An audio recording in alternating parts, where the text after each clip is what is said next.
Selamat datang di channel Bamhe 313. Kali ini kita akan berbicara mengenai bagaimana cara kita memperlakukan variabel independen.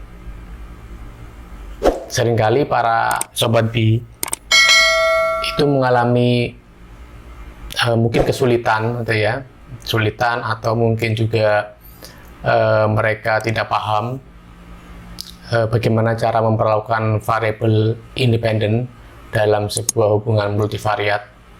Dan perlu diingat Sobat B, ketika kita salah memperlakukan variabel independen, maka akan berakibat fatal terhadap hasil penelitian. Mari kita lihat pembahasannya pada program BISA.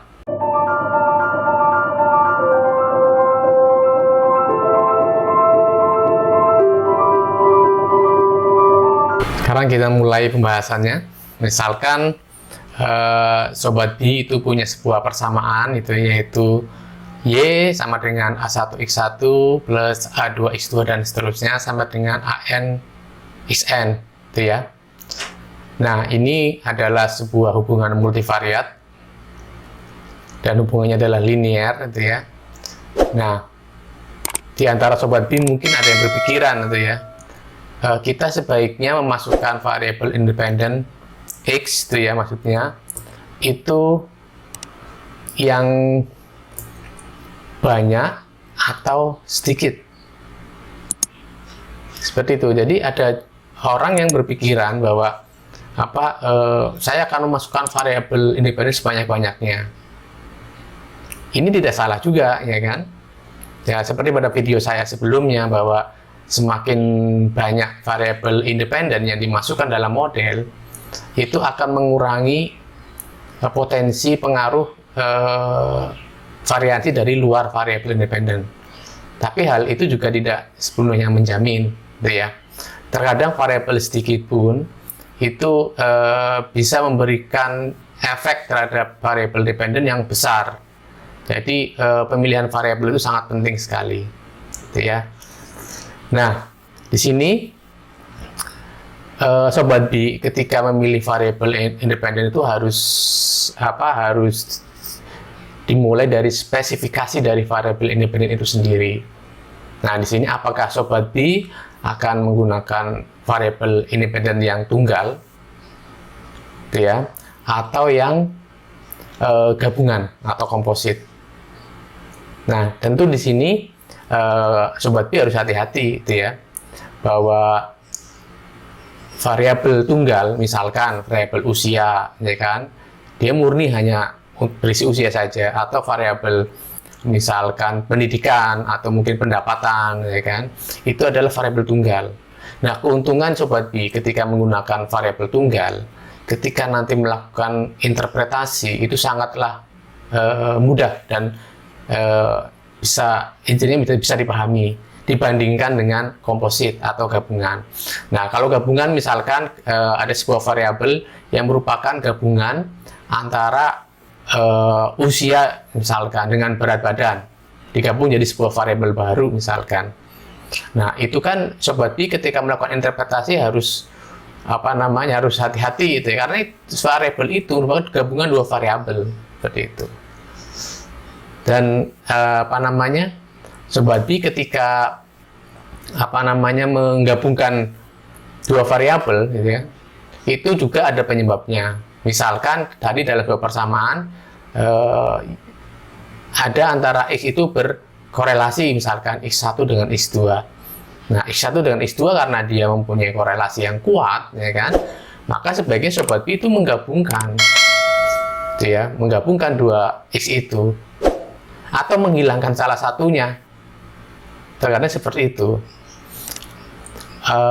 Mungkin di antara X1 dan X2 yang tadi berkorelasi, itu pasti ada yang kuat berhubungan dengan variabel yang lain dengan model yang kita harapkan. Jadi hati-hati di sini apakah akan menggabungkan variabel yang berkorelasi atau akan membuangnya salah satu ketika dia berkorelasi. Nah, ketika kita ingin menggabungkan dua buah variabel atau lebih, itu ada beberapa cara. Yang pertama ya kan, penggabungan itu dikontrol oleh peneliti sendiri. Misalkan nih ya kan, Sobat B itu mengetahui bahwa antara X1 dan X2 itu berkorelasi. Nah, tadi Sobat B, oh saya akan menggabungkan, oh saya akan membuang. Itu murni dari campur tangan dari si peneliti. Tapi ada juga yang proses penggabungannya itu atau proses pembuangannya itu murni karena aplikasi, karena program software komputer, seperti itu. Nah, jadi pemilihan spesifikasi variabel independen itu juga sangat berpengaruh, gitu ya. Jadi Sobat B itu jangan memaksakan harus variabel tunggal, gitu ya. Terkadang kita harus mengalah untuk komposit, gitu ya. Tapi ini juga tidak salah juga ketika Sobat B memaksakan variabel tunggal, gitu ya. Mungkin ternyata variabel yang berkorelasi itu tidak masuk akal misalkan jika digabungkan. Nah, itu silakan saja nanti lihat kondisinya. Nah, kemudian proses pemilihan variabel. Jadi di sini misalkan ada sebuah persamaan Y gitu ya, terdiri atas 3X, X1, X2, X3, dia mempunyai powernya atau pengaruh independennya terhadap Y-nya itu misalkan 80% misalkan. Kemudian ternyata ketika Y dikombinasikan dengan X1, X2, dia masih tetap 80% gitu ya. Itu berarti apa? Berarti X3 itu kan tidak ada artinya. Nah, tidak ada artinya di sini itu ketika Sobat B memaksakan X3 dimasukkan dalam model, itu tidak berdampak apa-apa terhadap model, karena X1, X2 itu sudah cukup memberikan kekuatan fungsi yang sama, yaitu 80% misalkan. Nah, kenapa bisa seperti ini? Kita harus lihat dulu ketika X3 dengan Y itu dikorelasikan secara univariat atau tunggal. Bagaimana? Kalau misalkan secara univariat X3 itu mempunyai korelasi yang besar, itu berarti kenapa dia tidak memberikan sumbangan pada model kombinasi linear tadi? Itu artinya X3 ini berkorelasi dengan di antara X1 dan X2. Bingung nggak? Saya ulangi lagi ya. Kenapa X3 ini ketika dimasukkan dalam model itu tidak memberikan pengaruh terhadap kekuatan model, tetap aja 80% misalkan di sini. Jadi ada dua kemungkinan. Yang pertama, mungkin X3 ini memang tidak berpengaruh, alias dia tidak ada artinya lah, seperti itu. Atau yang kedua, dia punya pengaruh, tetapi dia berkorelasi dengan variabel independen yang lain. Bagaimana cara mengetahuinya?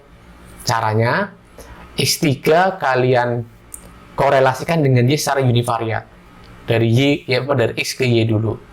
Kalau secara univariat dia ternyata korelasinya besar, gitu ya, maka itu berarti X3 berkorelasi dengan X1 atau X2, atau terjadi multi-collinearity.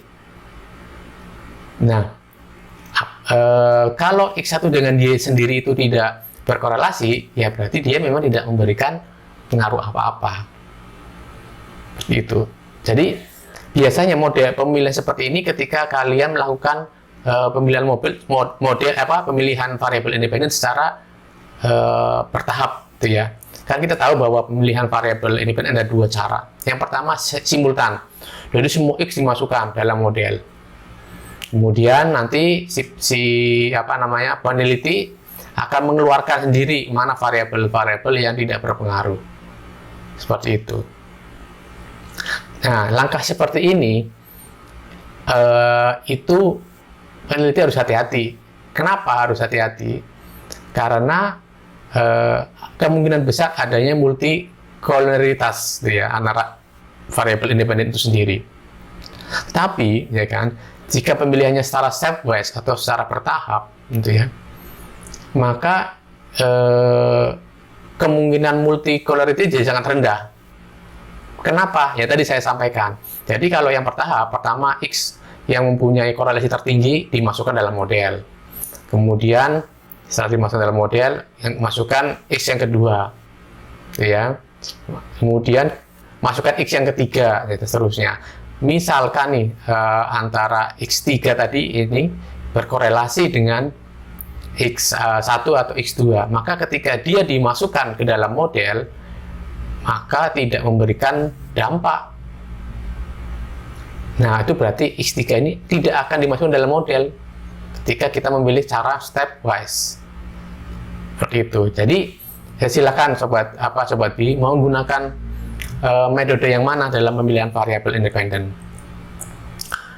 Nah, terus harus bagaimana?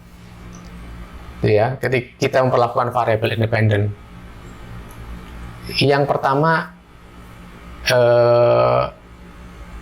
variabel independen itu speknya harus jelas, gitu ya. Tadi yang sudah saya sampaikan di awal, apakah akan digunakan variabel independen tunggal atau komposit gabungan. Nah, di sini para peneliti itu harus hati-hati, gitu ya. Terkadang ada saatnya mereka saya maunya tunggal saja, tetapi tidak mau komposit. Terkadang juga ternyata kalau di komposit memang masuk akal. Nah, jadi spek ini harus kalian perhatikan, gitu ya. Harus kalian